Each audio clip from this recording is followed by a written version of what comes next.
Shalom jemaat Tuhan, salam sejahtera untuk kita semua.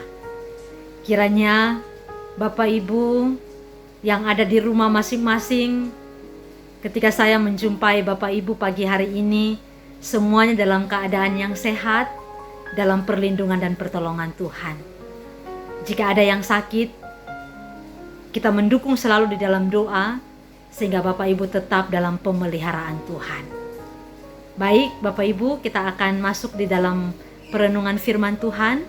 Mari kita berdoa terlebih dahulu untuk memohon bimbingan Allah Roh Kudus bagi kita.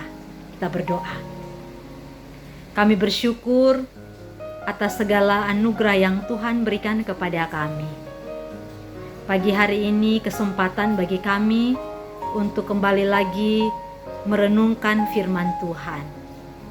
Kiranya Tuhan membimbing kami dalam kuasa Roh Kudus, sehingga kami memahami apa yang menjadi maksud Tuhan dalam firman-Mu ini. Bersabdalah kepada kami ya Tuhan, karena kami umat-Mu siap untuk mendengarkannya. Di dalam nama Yesus Kristus, kami berdoa dan sambut firman Tuhan. Amin. Mazmur 96 ayat yang pertama hingga ayat yang ke-13 saya bacakan untuk kita sekalian. Allah Tuhan dan Hakim seluruh dunia. Nyanyikanlah nyanyian baru bagi Tuhan, menyanyilah bagi Tuhan, hai segenap bumi. Menyanyilah bagi Tuhan, pujilah namanya. Kabarkanlah keselamatan daripadanya dari hari ke hari. Ceritakanlah kemuliaannya di antara bangsa-bangsa dan perbuatan-perbuatannya yang ajaib di antara segala suku bangsa. Sebab Tuhan maha besar dan terpuji sangat. Ia lebih dahsyat daripada segala Allah. Sebab segala Allah bangsa-bangsa adalah hampa, tetapi Tuhanlah yang menjadikan langit. Keagungan dan semarak ada di hadapannya. Kekuatan dan kehormatan ada di tempat kudusnya. Kepada Tuhan, hai suku-suku bangsa. Kepada Tuhan sajalah kemuliaan dan kekuatan. Berilah kepada Tuhan kemuliaan namanya. Bawalah persembahan dan masuklah ke pelatarannya. Sujudlah menyembah kepada Tuhan dengan berhiaskan kekudusan. Gemetarlah di hadapannya, hai segenap bumi.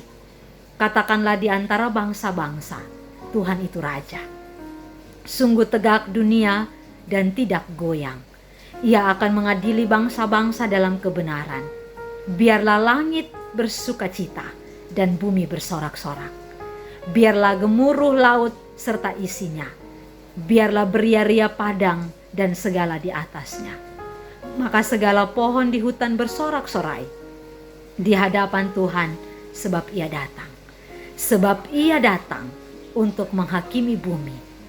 Ia akan menghakimi dunia dengan keadilan dan bangsa-bangsa dengan kesetiaannya. Demikian firman Allah. Adalah yang berbahagia kita yang telah membaca, mendengarkannya, dan nanti kita lakukan dalam kehidupan kita hari lepas hari. Puji nama Tuhan.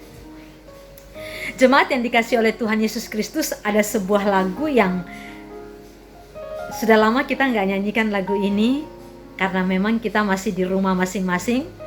Tapi saya mengajak kita untuk menyanyikan lagu tersebut. Cukup sederhana dan kata-katanya sangat singkat sekali. Lagu itu adalah Kasihnya Seperti Sungai. Mari kita bernyanyi bersama-sama. Kasihnya seperti sungai, kasihnya seperti sungai, kasihnya seperti sungai di hatiku. Mengalir di waktu susah, mengalir di waktu senang. Kasihnya seperti sungai di hatiku. Bapak Ibu, waktu kita menyanyikan lagu ini, tentunya kita merasa sukacita, karena lagu ini dikatakan bahwa kasihnya seperti sungai mengalir di hatiku. Kalau kasih Allah seperti sungai, sebuah gambaran yang tidak pernah kering dan tidak pernah habis, Bapak Ibu. Karena bicara tentang kasih-Nya, ini kan berbicara tentang kasih Tuhan.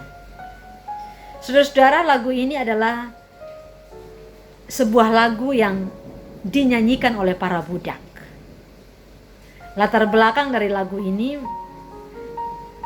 kemungkinan di tahun 1700 para budak Afrika itu dibawa ke Amerika untuk dipekerjakan sebagai budak. Ketika mereka ada di Amerika, mereka hidup di dalam penderitaan dan tekanan. Lalu lagu ini kemungkinan besar dibuat oleh para budak karena ini dinyanyikan oleh para budak sendiri. Di tengah-tengah penderitaan mereka, mereka menyanyikan lagu ini. Kasihnya seperti sungai mengalir di hatiku. Jadi waktu lagu ini dinyanyikan, mereka merasakan sukacita dan mereka merasakan damai sejahtera. Sekalipun mereka ada di dalam tekanan. Tidak sampai di situ Bapak Ibu, lagu yang dinyanyikan oleh para budak yang mereka yang sudah hidup di dalam Tuhan, itu juga menjadi berkat bagi para budak yang lain. Sehingga budak-budak yang lain pun ikut menyanyikan lagu ini dan mereka merasa terberkati dengan pujian ini. Bahwa kasih-Nya, ketika mereka menyanyikan kasih-Nya, mereka ingat tentang kasih Tuhan yang mengalir di hati mereka. Lalu di tahun 1975, lagu ini kembali dibuat dalam bentuk lagu himne, kemudian dinyanyikan, bahkan sampai sekarang. Lagu ini masih terus menjadi lagu yang terpopuler di zaman ini. Walaupun sudah diciptakan atau dikarang dengan sudah lama tahun, tetapi masih tetap lagu itu hidup bagi setiap orang, pribadi lepas pribadi yang menaikkan ini. Karena mengingat bahwa kasih Allah itu terus mengalir di hati setiap pribadi yang mau datang kepada Tuhan. Mazmur 96 yang sudah kita baca tadi, itu pun menceritakan tentang pengalaman hidup bangsa Israel. Daud pun secara pribadi mengalami pertolongan yang datang daripada Tuhan. Maka ketika bagian ini dinyanyikan dalam Mazmur 96, Bapak Ibu bisa akan membacanya di dalam 1 Tawarik 16 ayat 23-33. Menceritakan bahwa pujian syukur itu dinaikkan pertama kali oleh bangsa Israel. Daud memerintahkan kepada Asaf untuk menyanyikan puji-pujian sorak-sorai dengan kecapi, gambus, dan tari-tarian. Untuk menceritakan tentang kebesaran Tuhan, untuk menceritakan tentang kasih Tuhan, untuk menceritakan tentang perbuatan-perbuatan Tuhan yang ajaib di dalam kehidupan bangsa Israel. Dan pada waktu mereka menyanyikan lagu ini di dalam 1 Tawarik itu diceritakan bahwa tabut Allah, tabut perjanjian itu pun hadir di tengah-tengah mereka. Mereka membawa tabut perjanjian itu dimasukkan ke dalam rumah Tuhan. Tentunya Bapak Ibu kita tahu bahwa tabut perjanjian itu berbicara tentang kehadiran Allah. Jadi waktu mereka menaikkan pujian, mereka mulai menyembah Allah, sujud di hadapan Tuhan. Mereka sedang menyaksikan tentang cinta kasih yang dinyatakan Tuhan dalam kehidupan mereka, dan ada kehadiran Allah di situ. Mazmur 96 ini juga dinaikkan atau dinyanyikan untuk Tuhan. Makanya Bapak Ibu kalau dalam pembacaan Mazmur 96 ini kita lihat semua tentang Tuhan. Tuhan yang seperti apa? Tuhan yang dikatakan bahwa kemuliaannya di antara bangsa-bangsa dan perbuatannya itu di antara suku-suku bangsa. Lalu dikatakan bahwa dia lebih daripada Allah-Allah yang hampa, Allah-Allah yang kosong yang tidak dapat menolong mereka. Lalu perbuatan-perbuatan Tuhan yang ajaib yang dinyatakan bukan hanya kepada bangsa Israel tetapi juga kepada segala suku-suku bangsa. Dan menceritakan tentang keagungan dan tentang semarak daripada Tuhan. Hal inilah yang mendasari Daud Karena berbicara tentang Tuhan, Dia adalah Allah yang kuat, dahsyat, dan ajaib. Maka ayat yang pertama, Daud mengajak, mengundang, memanggil seluruh umat untuk datang dan memuji Allah. Saudara-saudara, bicara tentang memuji Tuhan. Kita memuji Tuhan, itu harus lahir dari jiwa yang telah diselamatkan oleh Tuhan. Siapa saja boleh memuji Tuhan, tetapi puji-pujian yang dinaikkan, apakah puji-pujian itu memiliki nilai bobot rohani spiritual yang bisa membawa kita memuliakan Tuhan, atau hanya sekedar kita bernyanyi? Di dalam ayat yang pertama, Daud katakan dalam ajakannya, mari kita menyanyi bagi Tuhan dengan nyanyian baru. Dengan menyatakan bahwa mari kita menyanyi dengan nyanyian baru adalah ketika mereka memuji Tuhan pada waktu Tuhan sudah menyelamatkan mereka, ketika Tuhan sudah membebaskan mereka. Maka pujian itu bukan lagi bicara tentang rutinitas, bukan bicara tentang ritual keagamaan mereka yang setiap waktu, setiap saat mereka lakukan. Tetapi nyanyian yang dikatakan nyanyian baru adalah waktu mereka memuji dan menyembah Allah. Mereka mengingat tangan Tuhan yang berkuasa memberikan kelepasan di saat mereka ada di dalam pergumulan. Saudara-saudara, bangsa Israel, mereka ada di dalam pembuangan. Ketika mereka ada di dalam tanah yang asing, mereka tentunya menjadi bangsa yang bergumul. Mereka berada di dalam tekanan yang begitu hebat. Mereka juga bisa saja orang berkata bahwa tidak mungkin mereka bisa dilepaskan, karena mereka bangsa yang kecil di antara bangsa yang begitu besar. Tetapi saudara-saudara, di tengah-tengah perbudakan itu pun Allah menunjukkan perbuatannya yang ajaib dengan melepaskan bangsa Israel dari tanah perbudakan dan membawa mereka kembali ke tanah leluhur Yerusalem, dan juga membawa mereka bersama-sama dengan tabut perjanjian dibawa kembali ke tanah Yerusalem. Ini sesuatu yang ajaib Bapak Ibu bagi bangsa Israel, karena tidak ada yang seperti Allah yang mereka percaya dan mereka sembah.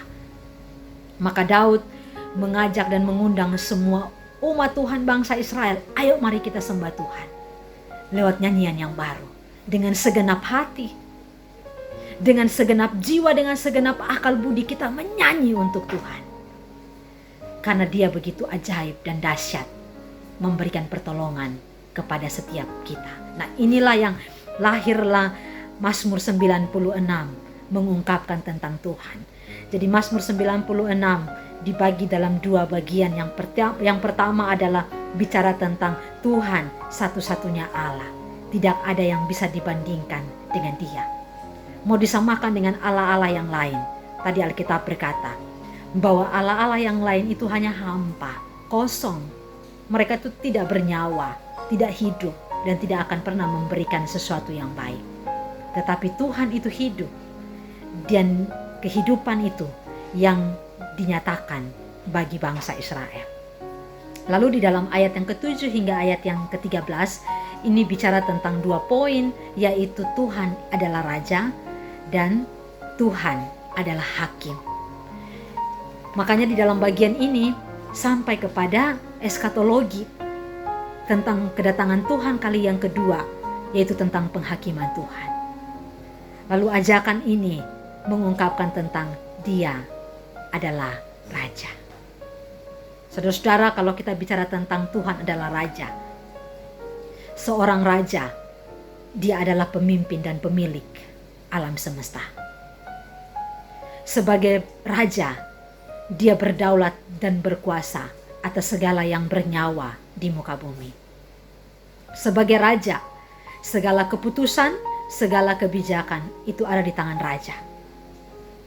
Sebagai Raja pun, Dialah pribadi yang bisa membebaskan dan juga menolong setiap orang yang datang dan berseru kepada Raja yang kuat itu. Maka dia bilang begini, berilah kepada Tuhan kemuliaan namanya, bawalah persembahan dan masuklah ke pelataran. Sujudlah menyembah kepada Tuhan dengan berhiaskan kekudusan. Gemetarlah di hadapannya, hai segenap bumi.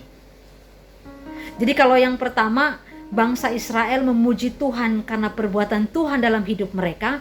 Tetapi bagian yang kedua, waktu mereka mulai memuji, mereka menyembah Tuhan, mereka sedang menceritakan tentang apa yang Tuhan lakukan dalam hidup mereka.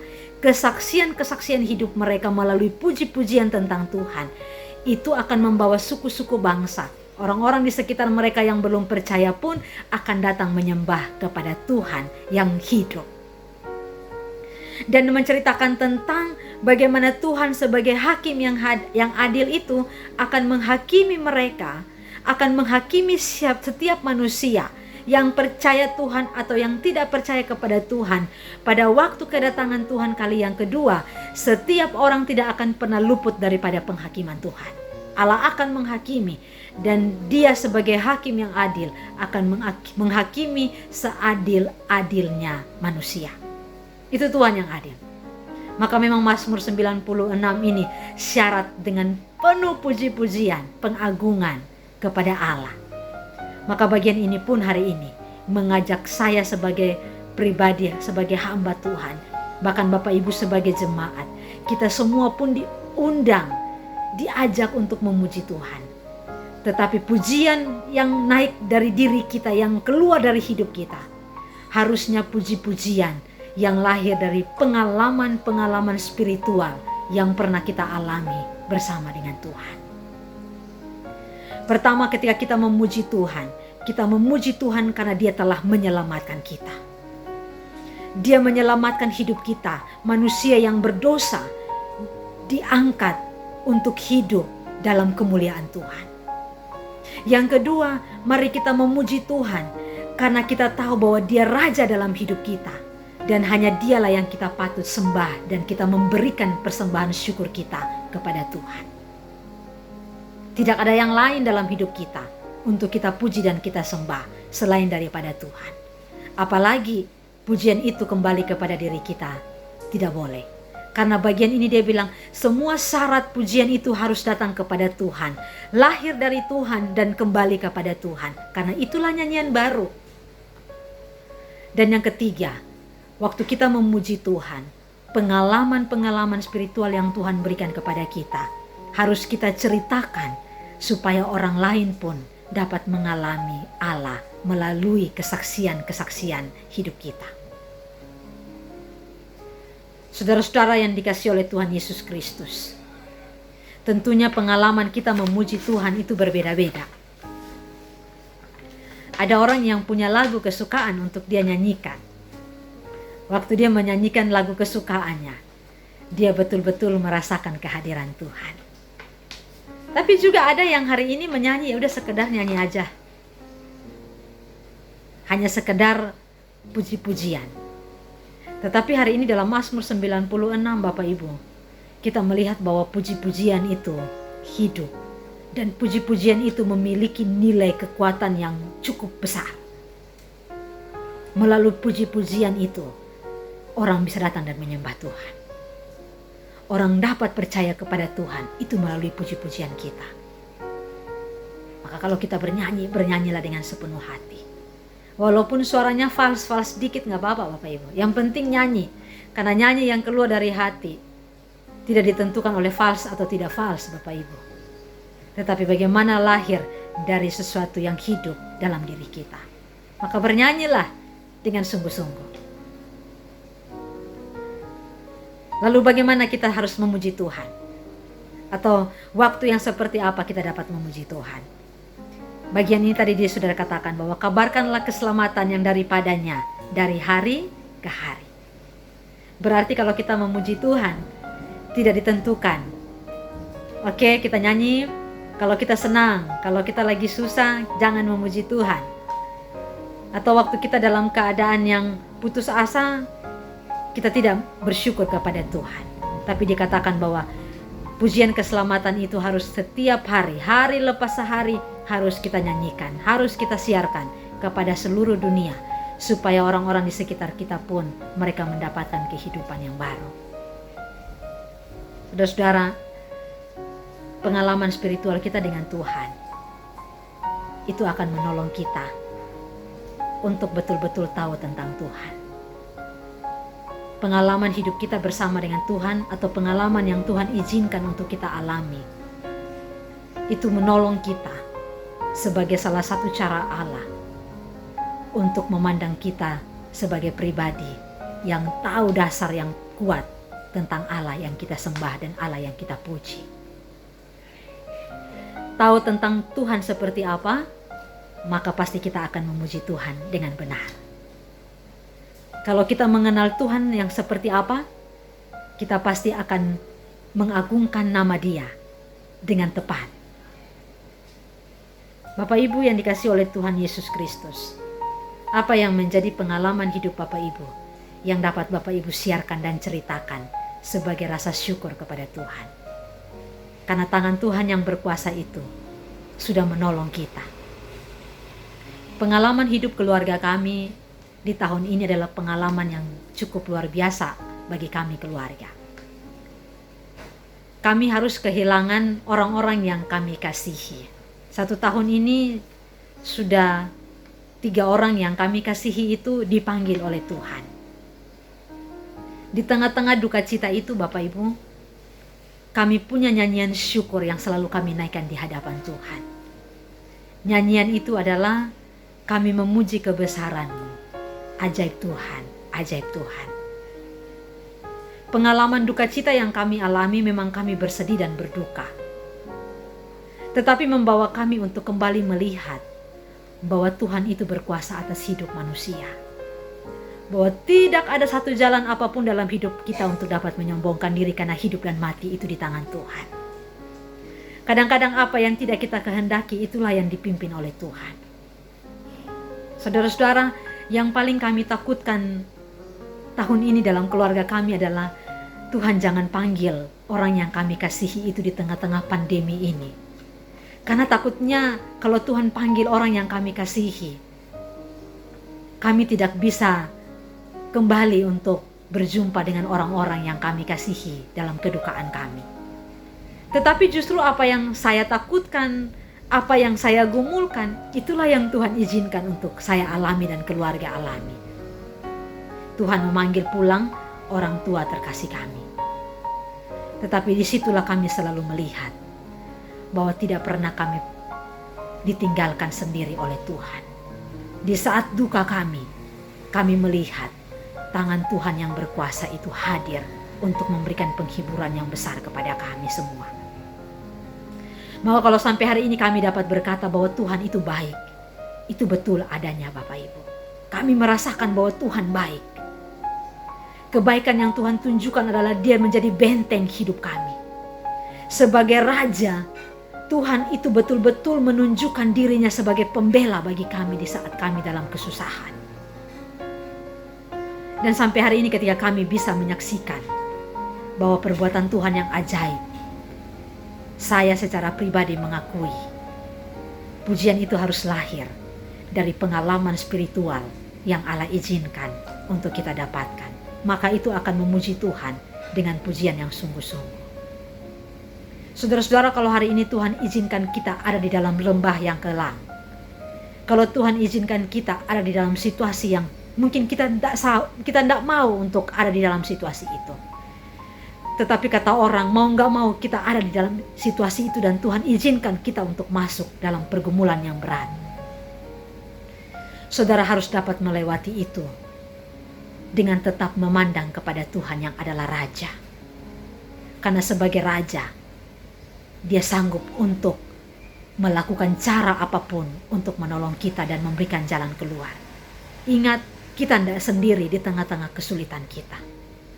Kita enggak sendiri di pergumulan kita. Dan pada akhirnya, kita harus memuji Tuhan. Karena Tuhan terus menolong kita. Jadi bersyukur Bapak Ibu. Jadi jangan putus asa. Jangan menyesali diri. Jangan berungkap Tuhan tidak adil. Karena dialah hakim yang adil, yang mengadili pun dengan adil, Bapak Ibu. Jadi majulah bersama dengan Tuhan, tidak boleh putus asa. Karena bagian ini dikatakan, nyanyikanlah nyanyian baru.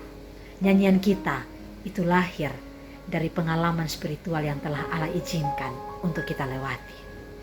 Bangsa Israel, Daud, mereka punya pengalaman bersama dengan Tuhan.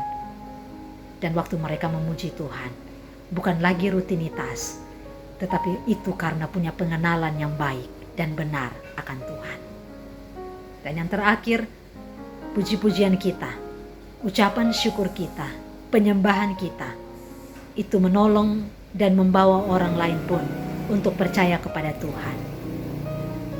Dan mereka akan terus melihat bahwa dialah Raja dan dialah Tuhan di atas segala Allah. Kiranya Tuhan memberkati kita untuk senantiasa berserah, untuk senantiasa menghidupi pengalaman-pengalaman diri kita dengan tetap percaya dan bersandar kepada Dia, Raja dan Hakim yang adil. Amin. Mari kita berdoa. Kami bersyukur kepada Tuhan atas firman Tuhan yang mengarahkan kami, yang mengajak kami untuk menyanyikan nyanyian yang baru. Nyanyian di mana kami menyanyi karena kami telah diselamatkan oleh Tuhan. Nyanyian yang kami naikkan adalah nyanyian di mana kami menaikkan dengan segenap hati karena kami sudah mengenal Tuhan dengan benar. Kami sudah mengenal Tuhan dan kami mengalami Allah yang hidup itu dalam hidup kami. Tuhan Yesus memberkati kami. Tuhan menolong kami agar firman ini hidup bagi kami. Untuk setiap hari kami betul-betul menjadikan Yesus Tuhan, Raja dan Hakim atas hidup kami. Tuhan memberkati seluruh jemaat-Mu. Tolonglah mereka. Hidupkanlah spiritual rohani mereka bersama dengan Tuhan. Dan biarlah kami senantiasa bersama dengan seluruh jemaat Tuhan. Kami mau hidup, mengenal Allah, dan memuliakan Allah sampai kepada bangsa-bangsa pada akhirnya menyembah Tuhan. Inilah doa syukur dan terima kasih kami di hadapan Tuhan yang baik dan senantiasa berkuasa bagi kami. Amin. Selamat hari Minggu. Tuhan Yesus memberkati kita. Shalom.